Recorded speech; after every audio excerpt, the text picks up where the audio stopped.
G'day, Tragic here. Voila! It is Star Wars the card game. Oh yeah.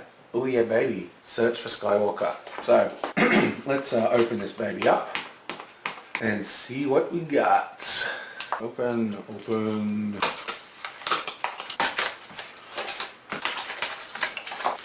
Okay, lots of cards, as expected. Oh, got a bit of a cold, can't speak properly. Bit of a hassle when you're doing videos. Okay, is that in shot? Okay, so that might be a little bit better. So, deploy the fleet. Starting with the bad guys. Or the good guys, depending on your, the way you look at things. Damage this objective to reduce the cost of the next capital ship you play this phase by 1. Okay, so this is an interesting card. The objective is a standard objective, 1 resource, 5 health. But what's interesting about it is that this effect is basically the same effect as the objective in core, which allowed you to discard your card. No, it wasn't discard your card. You dropped your entire grip size by 1 to allow you to dropped your hand size by 1 to reduce the threat. So it's basically the same, except it doesn't destroy your hand. It does damage the objective, and that's not bad. I mean, that's not good, but it's sort of doing the job for them. But at the same time, it is better than that other card. And if your deck is reliant on big capital ships, then, this is a better version. Let's see what else is in this. Whoa, Death Star Destroyer. And there's 2 of these. Yes, there's 2 of these. Badass. Okay, so what have we got here? Well, 1, no blaster icon, so it needs support, which makes thematic sense. You need some fighters to support it. A hefty cost of 6, but of course you can actually reduce this to a cost of 1 using this card if you want to sacrifice your entire objective, or maybe a cost of 4. I'm not quite sure exactly. It doesn't have a limit to how many times you can do it, so I'm not quite sure. If you destroy this objective, like by doing 5 damage, it'll leave play, and will that effect no longer be functional? I'm not sure, but we know for a fact that you can at least drop it by 4 cost. So this is like a 2 cost Star Destroyer in a way. That's pretty damn awesome. What else has it got on it? Focus. Okay, we've got shielding. Okay, and it cannot be the target of events. Okay, so this is a very well protected ship. It needs support, but it can protect its fighters, and it has a hefty 3 blast damage that's not even reliant on edge battles. So all in all, very strong card.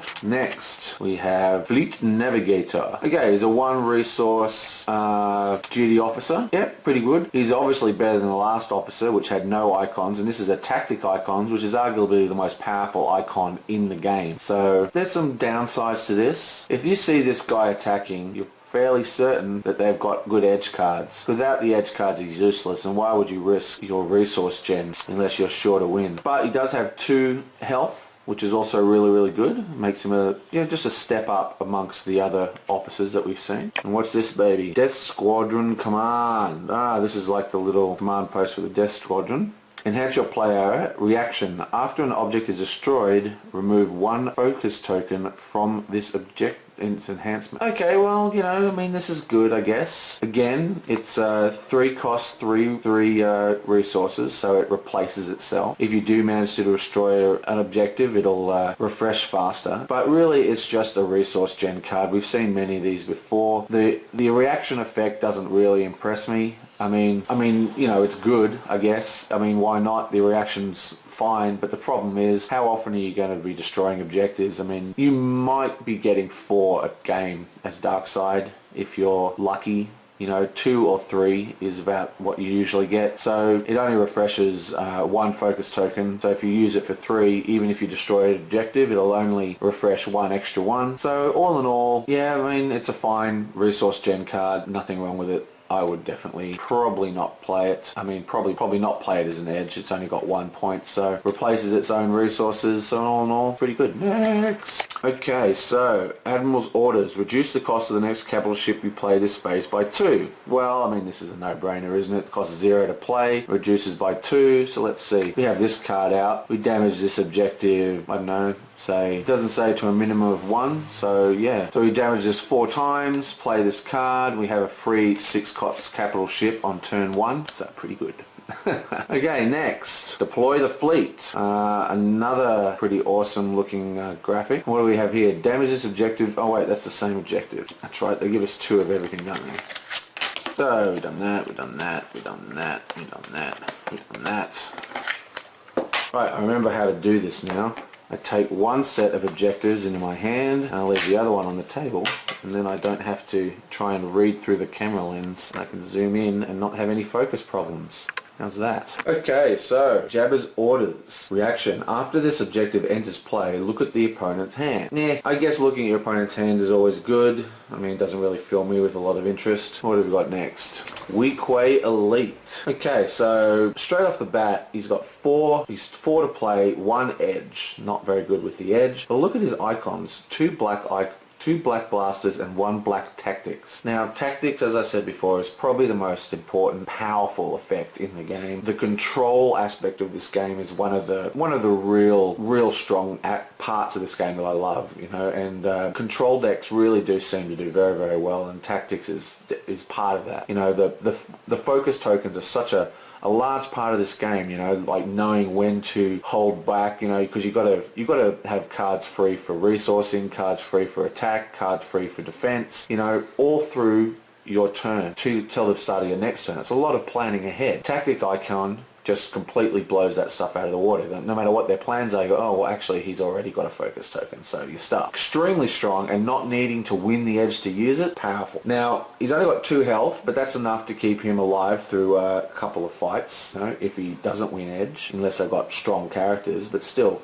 2 edge is not as bad as you'd think. 2 health. Reduce the cost to play this unit by 2 if there's at least 1 card captured at any of your objectives. Okay, so this card obviously has a combo in him. There's 2 of him. I think we've got 2 of him, which means that he's a guaranteed, well, not guaranteed, but he has a stronger chance of drawing this card. There's a lot of singletons in this format, and any card that comes 2 in a pod or more, you can really build deck design around, because you know you've got a much higher chance of drawing that card. Now, the question is, are there any good capture mechanics? We have Boba Fett, obviously, from the core set, and he does capture things pretty handily, so obviously combos with him. But really, I feel that the capture mechanic is not really developed at this time. So unless there's some pretty damn good capture stuff in this pack, I would be fairly confident that you won't be using his reducibility just yet. But still, a black tactic icons, 2 health, you know, for 4 isn't bad. But for 2, that is just insane. So if we can get the capture working, he's going to be one of the best cards in Scum for a while, I think. A key card. Okay, so what have we got next? Jawa Trading Crawler. Okay, costs 3. He resources for 2, and he's got 1 health. Yeah, not that bad. Got a couple of white icons. Meh. Whatever. Guess you can use them in defense if you need to. Resource generated by this unit can only be used to play vehicle or droid units. Well, I mean, this is a weird card. You know, there are just so many other better resourcing options. But the thing is, you can't talk about cards as individuals. The cards come in pods. You can't take them out. You have to use this guy. So what would you use this dude? I mean, I guess you'd use him. I mean, you could play him and get an extra resource, but then you can only use those resources to pay for vehicles and droids. So I think most of the time this guy's going to go straight into the edge battle. And yeah, 1 defense. You know, I do not like this card. That is a strange card. Twing! Jabba's Palace. Enhance your player. Each of your objectives gains +1 damage capacity. Okay, so this is more like a normal kind of resource card we see. It costs 2, you get 1 resource back a turn. Yeah, that's alright, but it does have a very nice effect of putting extra damage on all your objectives. And remember, we have seen objectives that trigger by damaging themselves. So this is like a free extra way to utilize those combos. We actually saw one in this pod. But look at this, 3 edge icons. 3. It's very, very tempting to use this guy in edge if your resources are already running. Get me solo. Okay, so a 1-2. Yeah, it's not bad. Nice little event. Got 2 edge power. Play only during your turn. Okay. Name a unit, then reveal an opponent's hand. Capture all copies of the named unit in that hand. Okay, so this is an interesting card. Obviously it combos with the Weequay and it combos with the objective, which allows us to actually look at the card, look at his hand to begin with. They get to see his start hand or whenever this comes into play. But you know what, I think that this could actually be a pretty cool card. This might be the kind of card that you'll really good player, it'll become a mark of a really good player. Like when the game starts, we all reveal our objectives, right? And we reveal, say, 3 objectives. Well, not say, we do reveal 3 objectives. But those objectives have set cards in them. We all know what's in the card. So if you are good at this game and you've memorized the pod, from before turn 1 you already know what 15 cards of his deck is. You're pretty guaranteed that the majority of them are going to have 2 copies. So we're talking at 30 cards in his deck, which is, you know, 3/5 of his deck is known to you. So you should know, I mean, if you're a good player, you should know the threats. You should know what's coming. You should go, well, this pod has Luke Skywalker in it. This pod has Yoda in it. These are things that you can be aware of, you know?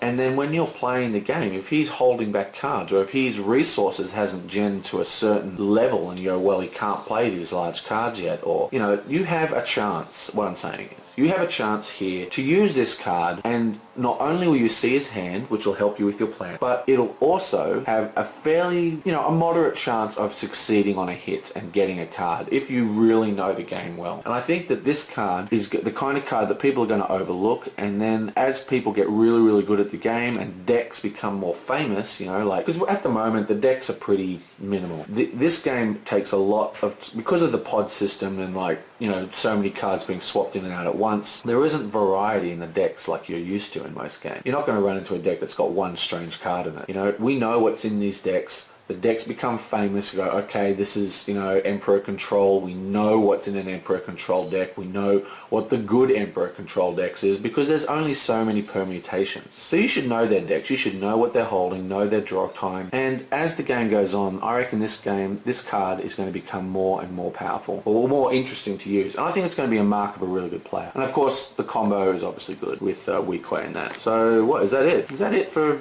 2? We only get 2 bad guys things? God, a little rough. Don't we have a, hang on, don't we have a, surely we have a preparations for battle? No, we don't. That's it. Everything else is good guys. Lame. Goodies are lame. No one cares about the goodies. Okay, so what have we got here? Sensors are placed. While you control more Hoth objectives than your opponent, that opponent must place the first card in his edge battle face up. Okay, well, this is good. I mean, very, very good. We all know edge battles are like super important, okay? Super important. You know, if you're not doing mega edge battles, then, you know, you really should think about it. And we all know Obi-Wan Kenobi and how powerful his effect was, and this is just the same as his, you know? This is just another way. I mean, this shuts down so many things. It shuts down those one-card twists of fates. You know, it really allows you to see what they're doing, you know, what they're planning. I mean, at the very least, it makes them discard, you know, cards that they would normally not discard. They've either got to give up the edge battle or they've got to play 2 cards. Otherwise, they can't win. So, I mean, this is a very, very good objective. Like it a lot. Okay, what else have we got here? Echo Defender. Okay, so, firstly, we have 2 of these, so is this going to be another core card? Echo Defender. This unit gains 1 blaster, black blaster, beg pardon, for each Hoth objective you control. Okay, so obviously this card gets more powerful the more Hoth things you have. This is basically a cohesion card, or what I call cohesion cards. They're common in a lot of formats where you have lots of deck building formats where you create cards that encourage the inclusion of similar keyworded card, and this is one of these cards. This card, I mean, you'd never not put it in a Hoth deck, so it obviously, and it makes the Hoth theme inside the deck stronger, because to use this card you need more Hoth things and blah blah blah blah, and that's why I call them cohesion cards, because they bring the theme of the keywords all together. And I mean, let's just have a look at this guy. I mean, he's a 2/1. I mean, no one, you know, light side is pretty low on edge battles for some reason, and that's pretty normal. But 2/1/2, 2 is a good, decent, you know, number for health. But what he does have is a white tactics icons, and you know, I've already said it like every pack so far, but I love tactics icons. They are awesome. And unlike most of the Hoth objective triggers, this doesn't require you to have more Hoth objectives than everyone else. It's just a normal Hoth, how many Hoth you've got in play. So again, not a bad card, and it depends on how powerful your Hoth splash is. So if we are playing a mono Hoth deck, this guy is a 2, right? 3 blasters and a tactic icon, 2 health, you know? So, I mean, he can get pretty powerful pretty quick, and he has got a high draw chance because there's 2 copies. Echo Base. Okay, Echo Base. This is a resource card in a way, but it is unique. That's what that little star in the top near the title means. And it's a 2 for 2. It means you can discard it. I mean, if it's already played, it's not dead because it's two edge battles, not bad. It's got a 1 resource gen, all good. And let's have a look at this ability here. Each of your Hoth objectives gain +1 damage capacity. Okay, well that's pretty cool. That's kind of like what we saw with the Jabba pod. Now remember, actually, oh no, wait, there is the Han Solo pod has a damage its own objective. So yeah, I mean again, it aids that combo, but it's also just, you know, gives everything a little bit of a boost. Oh wait, it only works on Hoth objectives. Yeah, okay, so that's not really as good as I thought it was. And you're considered to control 1 additional Hoth objective. Okay, well now that is cool. That is actually really cool. This last bit on the card is what makes this card great. Now, the game is new, okay? This is like the second pack in the game, right? Everyone's swapping in their cards. Okay, so at the moment, in the current meta, as it's called by some, everyone's running a bit of Hoth. But everyone's got a bit of Hoth here, a bit of Hoth there, more and more Hoth is turning up. So the chances of having a lot of the triggers for Hoth are if you have more Hoth objectives than the opponent. A lot of the Hoth triggers are written that way. So what this means is, at the moment, it's hard to get an advantage in Hoth objectives because you're splashing in stuff from core, your opponent's got splashing in Hoth, you know, there isn't any advantage in Hoth. But these kind of keywords really gain power as the card pool grows. For example, in Call of Cthulhu, there's a card which is like, you know, get triggers off whoever has the most Dreamland location card. Now, when Dreamlands came out, I was like, well, whatever, who cares? I mean, we've all got like Dreamland location cards. But now, like a couple of years later, you can meet decks that have no Dreamlands in them, like at all. And this is what's going to happen with Hoth. As we get more and more packs and the card pool gets bigger and bigger and bigger, we're going to get to the point where you're going to be meeting cards that have no Hoth, which is going to make this keyword at the bottom of this card fairly irrelevant in the future. But right now, this will allow those Hoth cards to actually trigger, because a lot of people have been playing them and finding, oh wait, I can't actually get this to trigger because he's got bloody Hoth cards, I've got Hoth cards, there's no advantage. Well, this allows you to get that advantage a nice quick way without diluting your deck, because people are going, well, you know, I could put in more Hoth, but you know, I really like the Yoda pod. You know, God, I really like the Yoda pod. I don't want to get rid of it. But, well, you know, here you go. No need to chuck Yavin out now because we get an extra point for the Hoth objectives here. So yeah, this is like a stopgap measure. So we can experience the Hoth keyword, but I really feel that as time goes by, this bottom thing is just going to become irrelevant. But +1 damage capacity, 1 resource, 2, plus it can be discarded as an edge battle. It's still a very powerful card. Okay, and last we have Echo Base Shield Generator. Nice. This is when, like in Empires, this is one of my favorite designs. I don't know why, I just always love the shield generator. You know, like there's that shot of the AT-AT Walker and it like sort of like highlights the shield generator.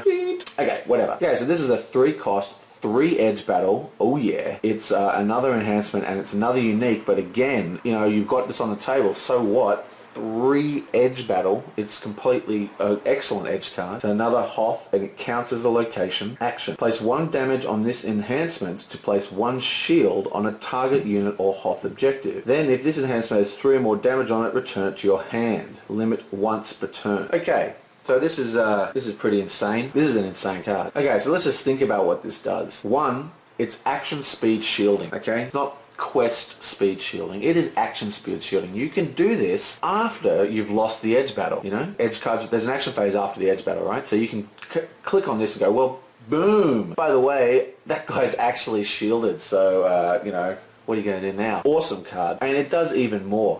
There is action phases all throughout that combat phase, you know?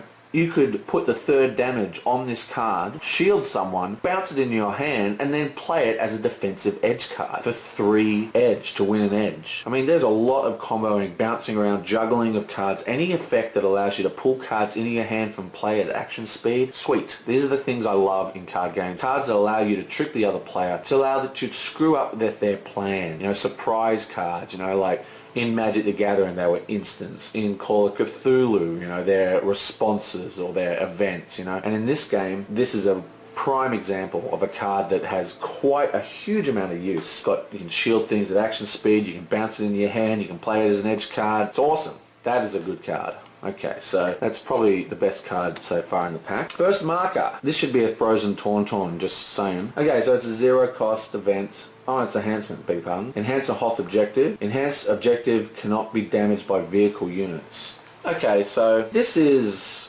whatever. You know, it's a good card. I mean, it's a good card for what it is. Basically, the pod system is interesting. It kind of reduces deck building, okay? Now, the mark of a really good deck builder is the ability to create answers in your deck for the current meta game, okay? Now, for example, in Call of Cthulhu, which is a game I love, there's no sideboard. There's no sideboard in this game. So what happens is, Cthulhu has a resourcing system which is in some ways similar to the Edge Battle. And what I mean is, it's a resourcing system where you actually discard cards from your deck and they become resources. In the same way as in this game, you discard cards from your hand in Edge Battles, okay? So you kind of go, well, that's a good card, I want to play it, but actually I'm going to get rid of it to do something else. So Cthulhu is like that in that one. But what this means is, because it's a classic deck building game and you can pick any single card you like, what people like to do is they build their sideboard, like a Magic the Gathering sideboard, directly into the deck itself, okay? And then if the card isn't needed, they discard it as a resource. And that is what this card is, and it shows that the designers have a deep understanding of exactly what the hell deck building is. Because this is a card that,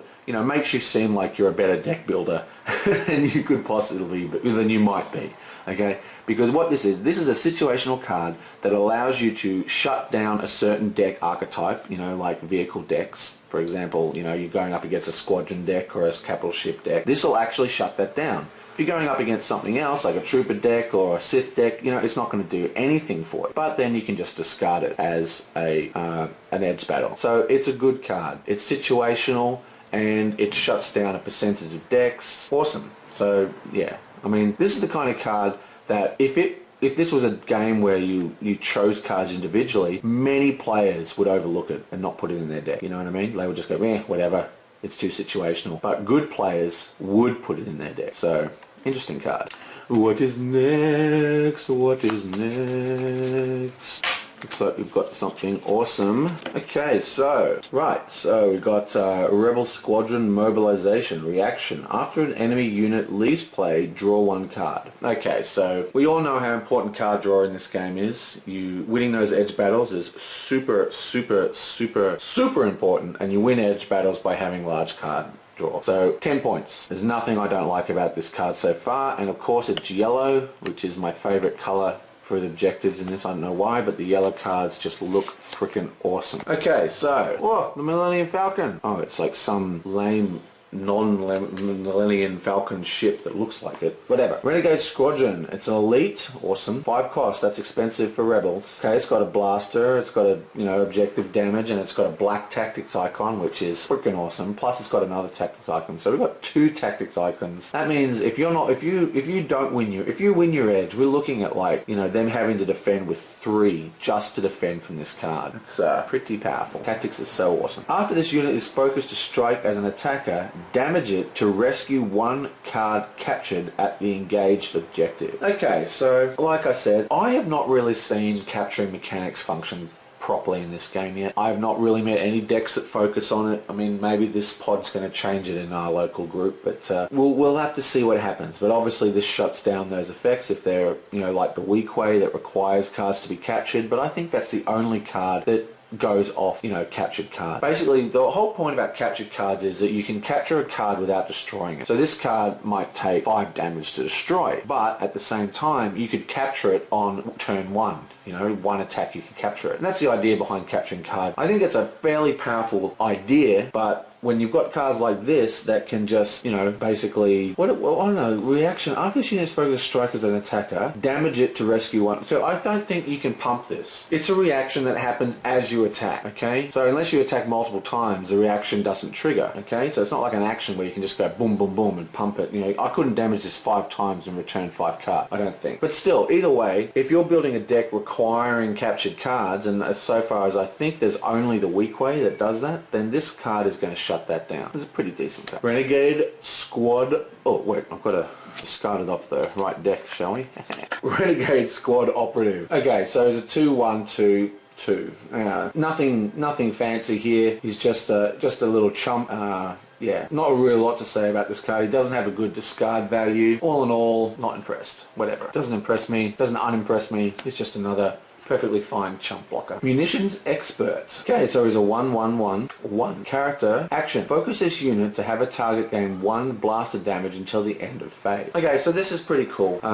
This is a guy who changes things up a little bit, especially if you have targeted strike cards. If you have a card with targeted strike, this guy becomes much more powerful because you can just go, well, you know, I'll just put 3 blaster damage on everybody or whatever. So yeah, I mean, this is a good backup card. I like the way this functions. And to be honest, a theme in this game is that all the cards are good. I mean, it's very rare, except for that Jawa trading post. What the hell was going on there? But like, most of the cards are good. You look at them and you go, well, these are good cards. You can see how these can be used. You can see how these can combo. And that's what's so good about this game, you know. It's got quite a deep combo system built into it. And here is another one, you know. By himself, this guy's weak, you know. But at the same time, when you put him with other cards, especially with targeted strike cards, he becomes a lot stronger. So what this basically means is, okay, to break it down for you, is that when you say you're a defender, okay, you calculate up, you know what they're going to do. You go, okay, well, if I win the edge, then I can get rid of that guy, and then he's going to fire back, and he's not going to have enough damage to kill my guy, so I can then shoot back with this other guy and kill him. And you know, you work out this sort of crisscrossing pattern between all the firing arcs, and you work out what's going to go on. But what this means is, this guy, he means that there's a damage that you can't account for. It doesn't matter if you kill one character, the next character is going to have that damage, so he'll still be able to fire back and destroy you. So if you had a bunch of 2/2 characters, you know what I mean, they're actually all 3/3 characters. You don't know which one is the 3/3 character. It makes the battling a lot harder. I like this card. I think it's cool, and I dig that little graphic of the ship there. Echo Caverns. Okay, so we get to see a bit of Echo base here. It's a Hoth base, of course. And action. Focus this enhancement to target 2 units that share a trait. At the end of the phase, one of those units loses a combat icon of your choice and the other gains a combat icon. Until the end of the phase. That makes more sense. Okay, until the end of the phase. Okay, so again, this is much like what we just discussed here, except it removes, okay, and it's an action speed, which means you can do it after edge battles. And all it does is say, well, look, we are going to copy this icon from one card to another. And again, same thing I was saying before, you can't do your plans as well. And obviously what we're going to be doing, if it was me, would be copying black tactics icons. But yeah, pretty awesome. It only has 2 edge battles, so it's not as good as, you know, for a discarding, but still valid in an edge fight. And of course it generates a resource. Now remember, if it's generating this resource though, it's going to be focus, which means its action ability is not there. So this ability will only function if it's not focused. So, you know, you got to keep that in mind. See, if I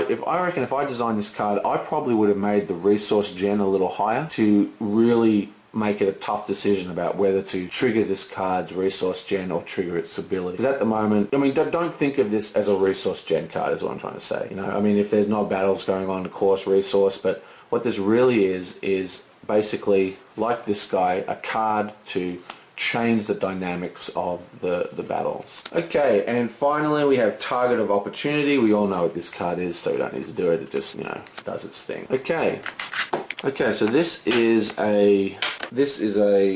another neutral, and what's interesting about this is that unlike a lot of the neutrals, you can have 2 copies of this one, okay? Which is why we are short dark side objective. You bastards! Okay, prepare for battle. That's a 1/5, whatever. Your shielded units cannot be damaged while the Death Star dial is 4 or lower. Your shielded units gain 1 bomb damage while the Death Star dial is 8 or higher. Okay, so I like this card a lot already. Shielding is one of my favorite sort of mechanics in this game, I guess you'd call it, or mechanisms, beg your pardon. Yes, they're not working down at the local garage shop. They are actually functions that happen inside the game. So yeah, so it's a really cool mechanism. It really changes up for me. I mean, I just love the protection deck. The Jedi protection deck is really fun. You just have all these weenies who are basically immune to damage, you know. It all works off those guardians, and like there's that location that shields things and whatever. It's a really fun deck that I enjoy playing. Now the ability for them to be undamaged while the Death Star dials at 4, meh, whatever. But what is cool is, I mean, obviously that's good. It's going to mean that the Weenie Rush deck is going to be very well protected in the early part of the game, which is obviously awesome. But what it also is going to mean is that we're going to get a lot scarier towards the end. And this is a kind of a fix. Because the Weenie Rush deck, which is a really fun deck, and the shielding, you know, the Shield Gen Weenie deck, or whatever you call it. Some people call it Weenie Rush. I like to call it Shield Gen, but whatever. The point is the Shield Gen deck is awesome. But the longer the game goes, the weaker it gets. Because it's a Weenie deck. It doesn't have big, massive cards. So it really starts to bog down in the later part of the game. And this, by giving them black blast icons to everybody, that is really, really going to change up the dynamics of that deck and give it a lot more punch at the end game. Very cool. So I'm loving this one so far. Oops, I've got to turn on stop now. Wow, she's hot. Whew. Okay, 1-1-1-1. Action. Sacrifice this unit to place one shield on a target unit or objective. Okay, so I'm not a huge fan of sacrifice effects, but you know, they kind of weaken your board position to use them. But you know, in a pinch, at action speed, remember, after your edge battle is lost is the time to play this card most likely. You know, I like it. Now remember, it's action speed, okay? There's no stack in this game, so you have to really pay attention to your casting op windows. And so if someone force chokes you, someone force chokes Luke, you can't use Hoth Scout to put a shield on before force choke goes off, because there's no action window there, okay? If this had a response or something, you know, response would work in that situation, not for this card obviously, but my point is that you have to be aware of when this can be used, and I would say probably after edge battles is the best time to use this. And yeah, but still, I don't know, I don't like this card. Boo! Okay, what's next? AAC1 speeder tank. Never seen one of those things before. Are they in the movie? Doubt it. Okay, it's a speeder vehicle, okay, and there's quite a few attachments that go on speeders, if I remember correctly. Shielding. When this unit enters the game, okay, well, it's got shielding, another awesome shielder, and it's got a white tactics icon. All in all, pretty cool. I would have to go through my decks and find out what the attachments to speeders are, but get some more icons on this boy, and yeah, I mean, he's a good white tactics icon, never goes wrong with that. All in all, good card. What's interesting is that there's two of them, which means that you've got a high chance of drawing this guy. Still, without tactics icon costing 2 to cast, I mean, without other icons costing 2 to cast, unless you're running a shielding deck, it probably a valid play would be to resource this guy, I mean, to cast this guy as an edge card. Still, not a bad little card. I like it.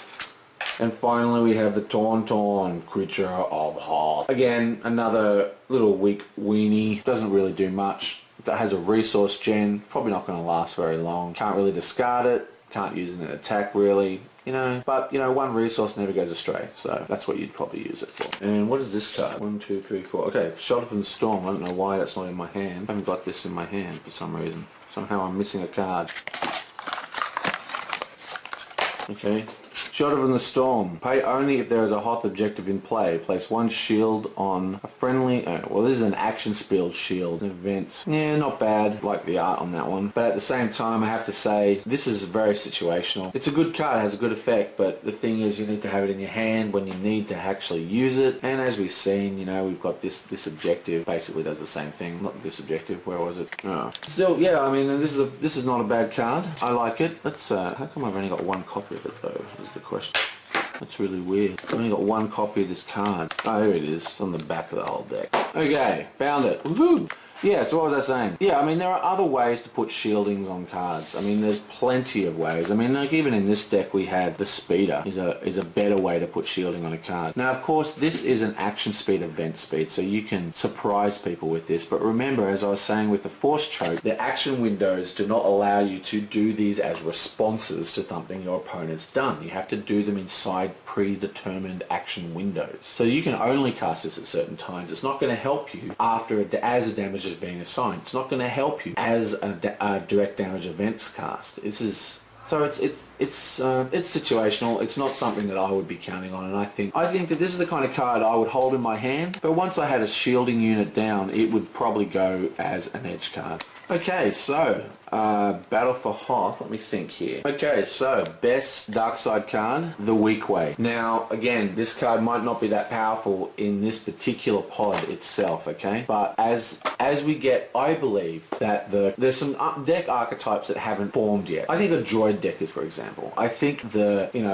capture deck, a deck focused around control through tactics, icons, and capturing is going to happen. Oop, I'm running out of batteries. Let's be quick. So anyway, he's going to be good in the future. Okay, and now we have a munition expert, and I've already gone into him. I think he's awesome. I love the way he can really change up the way the attacks are happening. Awesome guy. Woohoo, I've got to be quick. I've got to be quick. My battery light's flashing. And Echo Base, my favorite art. Look at that. It's freaking awesome. Okay, Star Wars, Battle for Hoth or whatever. Search for Skywalker. Sweet. I will see you guys next time.